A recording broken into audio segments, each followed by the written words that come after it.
Frères et sœurs en Christ, gardons à l'esprit que nous devons être conduits par la voie intérieure et non pas gouvernés par les situations ou nos concepts, nos désirs, nos idéaux.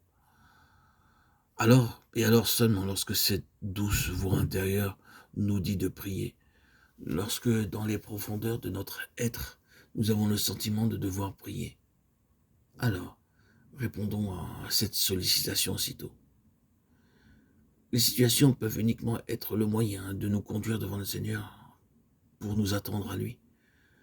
Elles ne doivent pas contrôler notre prière, et les pensées ne sont utiles que pour cristalliser et définir les indications intérieures. Elles ne doivent pas être la source de la prière. La prière selon la volonté de Dieu n'est possible que lorsque nous-mêmes, nous sommes en harmonie avec cette volonté divine. À moins que nos affections n'aient été disciplinées, nous ne pourrons pas suivre la conduite intérieure de la prière. Parce que, de toute évidence, naturellement, nous serons influencés par nos propres désirs, nos propres conceptions, nos propres idéaux, notre éducation même.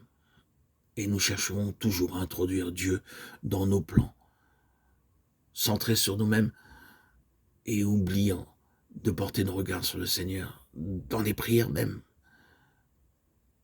Nous porterons toute notre attention sur nous-mêmes et sur nos besoins, mais non sur le Seigneur. Frères et sœurs en Christ, dès que nous constatons que nous prions sans efficacité, nous devons rechercher la raison. En nous attendant au Seigneur, nous devons parvenir au point où la douce voix intérieure dira « c'est cela ». Alors, nous serons délivrés, libérés, disponibles, un cœur entier au Seigneur, ouvert et disponible. Voilà. Car, de toute évidence, nous aurons la clé.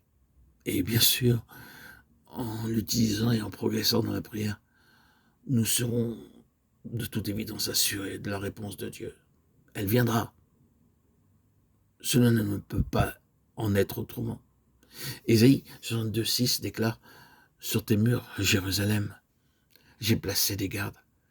Ils ne cesseront ni jour ni nuit. Ces veilleurs sont des hommes de prière. » Ils doivent être attentifs à ce qui peut survenir et avertir les autres. Ils doivent replacer les choses devant Dieu continuellement.